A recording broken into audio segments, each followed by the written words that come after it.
Good afternoon, everyone.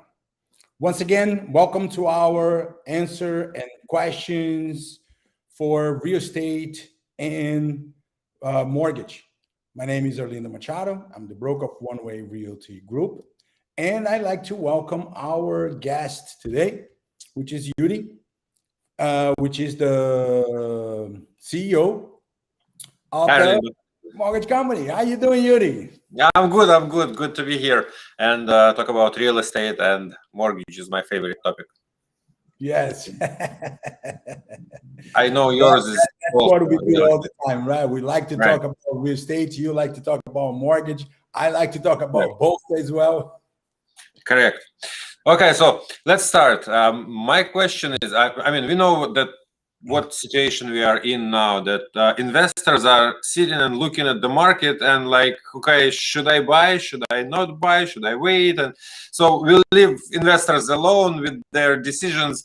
But my suggestion that first-time home buyers, they should always buy because they secure their payments, their rent is not going to go up. So that's what I think. And my question to you is, what would you suggest for first-time home buyers when they are looking at the possibility to buy? Are there any advices on your part as a realtor and a broker owner and very experienced person in this market, in this industry? It's a great question, Yuri. This is the thing. It is always time for someone to buy the house on the first time. And one of the questions that people ask me all the time, what is it about first time? Who is actually a first-time home buyer? Is a first-time someone that never bought a house before? No. A first-time home buyer is considered if you're not on the title for the last 3 years. If you're not entitled for the last 3 years, then you are considered first-time home buyer. And that means you can take advantage of the first-time home buyers program. And that's what I'd like to talk about, because some people come and say, do we have any type of down payment assistance for first-time home buyers? Can I get any help? Yes, the answer is yes, you can. There are many cities that they offer city grant.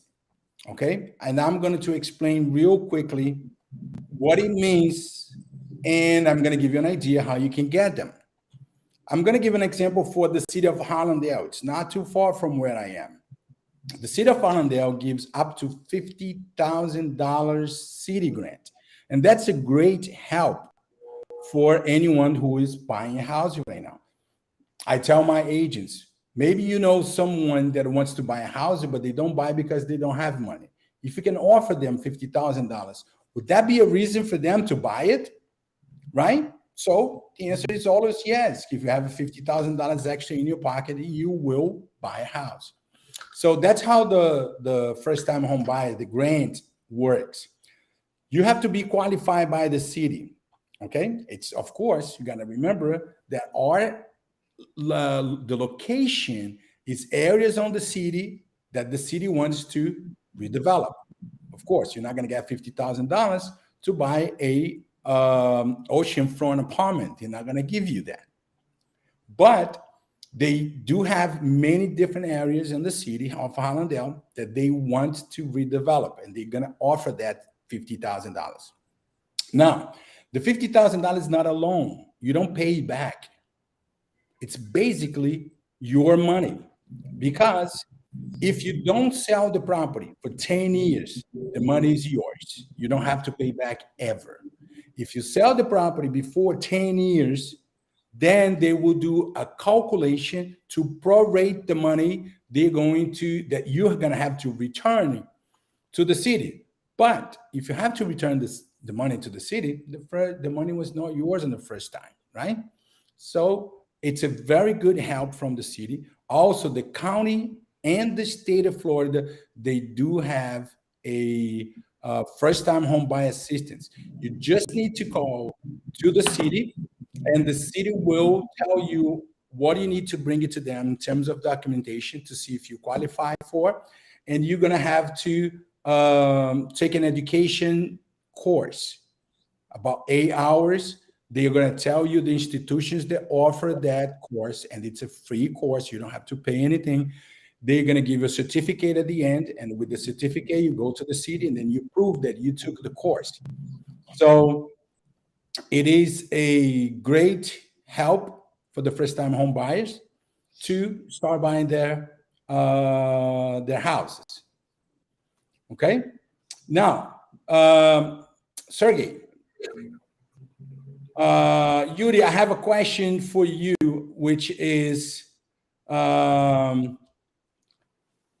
the market right now, it is moving fast. What type of programs do you have for investors? What is the best explanation that you could give to investors? What type of loan programs you have for them? Okay, great.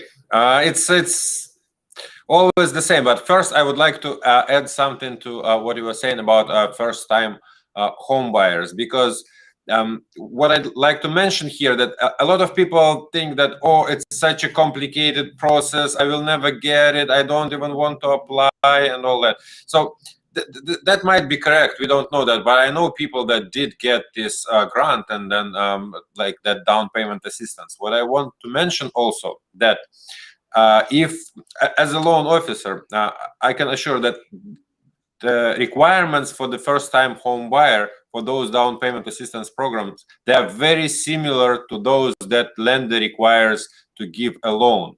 So they go hand by hand. So sometimes I can help a lot by providing, I mean, I cannot apply for a grant on behalf of the client, but I can assist in the sense of documentation and actually provide advice on what to send them, and help to prepare application and help to prepare documents, so it goes smoother. Now, when it comes to investors on and current market, I mean, we have pretty much the same tools that we always do. It's just that the structure of the deals, I believe, should be slightly different at the moment. So when I'm talking about products that are available, it's as always full doc program, right, where the client has to show income based on the taxes or W-2, and then basically that income should be enough to cover investment property purchase. That is not the most popular product, right? Typically investors, because they have either portfolio of loans, or they have already primary residence that they utilize their income to cover mortgage. So typically they look for so-called DSCR. That's debt service coverage ratio program, meaning that in this program we'll be covering mortgage payments.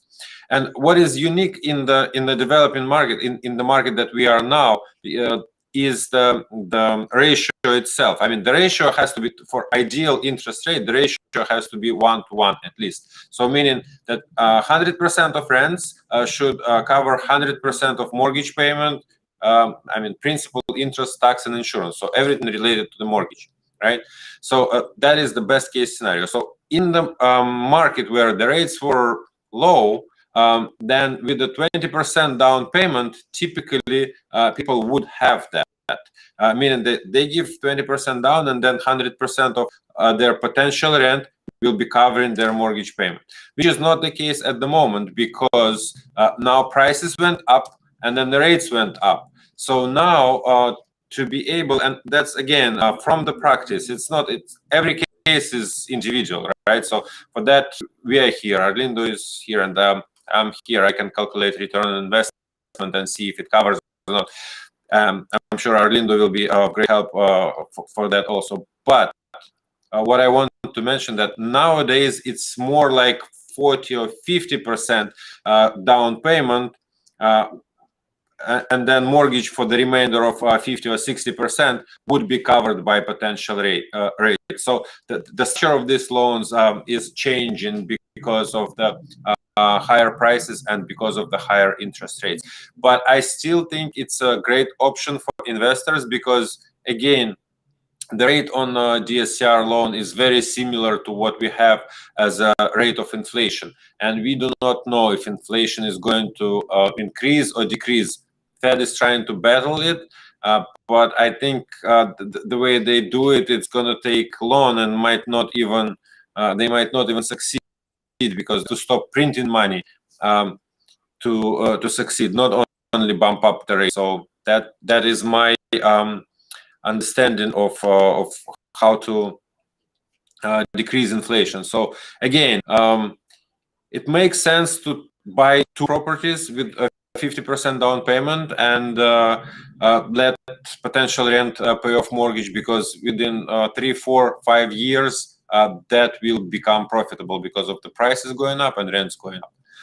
So here we come to some market analysis, right? And what to expect. And I always value your opinion, because you have been in real estate for so long and you know it so well. What do you anticipate in the nearest future? Is interest rates going to impact prices of real estate, sales of real estate? And what do you think about recession? Are we in it? We're going into it? And how it's going to affect real estate? Great question, Yuri. And by the way, thank you for the answer for the question about first-time home buyers, because we mentioned about the programs for first-time home buyers. And of course, they need lenders to lend the money for the difference. Right. And that was great help in knowing that you are able to help all those people. So meaning we are here, bring them important information on how they buy the house, and you're here to help them to get the money. So to help them to get the dream come true. Correct. So, it's not just like, okay, there are programs, go get it there. No, we will help. We'll help them. We will give all possible help in a sense of application. I know that most of the programs will not work with me. They will not accept documentation from me, but that does not mean that I cannot help clients to get it ready and to get it the way they want to see it, and and to be in time and like to guide and help. So yeah. We have involved in a transaction where buyer got $75,000 loan, not loan, $75,000 city grant, and you were able to get the loan for them. And it's a great help from the cities and the county. And also you put your hand on it and you make it true.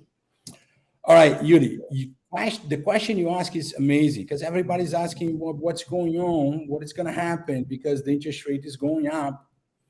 Well, the market, it's not going to come down as people are still believing that the market's going to go down. Oh, I'm not going to buy now because I know the price is going to go down. We have a statistic here that they released in August about, actually they did it in September, about August. 50% of all houses, all condominiums sold in Miami-Dade County, in Broward County, and Palm Beach was over 50% a cash deal. We do have money coming from overseas. So foreign investors are still come to Florida. And let me tell you one thing, Florida is the #1 state that people are investing, right? I have here the top 10 marketing. #1 is Florida, and it's been #1 for the past 5 months. And then we have Los Angeles, which is the second one. Now, countries that are buying in Miami, the #1, believe it or not, is Argentina, #2, Colombia, and #3, Venezuelans, and #4, Mexico, Chile, Peru, and Brazil. So all those countries, and especially from South America, you see all the first topic 6, they're all from South America. And we also have Canada, Spain, and France, but they are one of those last 10s they are buying. #1 is South Florida, South America. Yes. And highest price is being paid by the Mexican and Brazilians. All the other countries, they are, on the average of $500,000. Mexicans are buying $1.25 million property average. Brazilian is about $875,000 average. And then the rest of all the countries are 500, 300, 400,000 average. So the market is still hot. Of course, people that are buying their houses for themselves and they're going to finance, they're going to be a little bit discouraged to do that because of the interest rate is high. But don't wait for the price to go down, because this is something that we don't see it. They're still talking about an appreciation on an average of 6%. So if we do have an appreciation on an average of 6%, meaning prices is still going up, right? And we still have other states that is coming to the United States and investing here. Correct. And talk about interest rates, there comes a question for you, Yuri. What do you think? What is your prediction about the interest rate? What do you think the Feds are going to do with the interest rate for the next year? I think they're going to keep increasing rate until they, how to say, the reason why they are saying that they are increasing interest rate is to battle inflation, right? But to battle inflation, you don't do it just by interest rate. As I mentioned before, you do it by cutting money supply, and money supply also involve. It's not only giving people credit. It's not only giving people loans. It's also cutting supply, like student loan forgiveness bill. That's going to create $1 trillion of extra money in the economy. That means it's going to increase money supply. Same. The other bill, that is infrastructure bill, that was passed and signed into law, that 1.5 trillion, that's another money supply increase in the economy. So with doing that, inflation cannot be battled just by interest rate, right? So these things have to be, like, the spending has to be cut, because more money in the economy, we are seeing less production now, but we see more spending. That actually drives prices up, which is inflation essentially. So when all these things start to happen to battle inflation, like cut money supply and increase interest rates, then the inflation is going to go down. So we don't know what is the actual reason behind the Fed raising interest rates. My understanding that the most simple one, right? If we are going to recession now, and at some stage we're gonna hit where we're gonna hit the bottom of the recession, right? Where like everything is bad and economy is down, market is down, everything, and then economy is very slow, right? So at that stage, the Fed will need to ignite the economy again, like go back onto the rising cycle. And the best and easiest way of doing that, and that is a fact, it's not on it's by creating credit, by giving access to credit, by lowering interest rate. So to lower interest rate, it has to be high, right? If let's say that we were at 3% interest rate and we hit recession, seriously hit recession, there is no way to start up economy, right? Because we are at 3% interest rate. There is nowhere to put it down. So, and then when the rate is like 10, 15%, then by lowering it down gradually, it's more and more money in the economy, and that actually going to jumpstart the economy again. So that's my basic understanding, because I don't see how by just actually increasing interest rates they're gonna stop the inflation. So control the inflation. Yeah, you're right. Yuri, thank you so much for your answer. We are getting to the end of our show.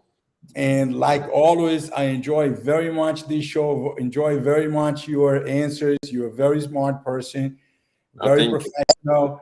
And thank you for being here with us. And we'll see you again in the next show. Thank you so much, guys, for watching. If you like it, please put your like there. And we'll be with you on the next time. Thank you so much.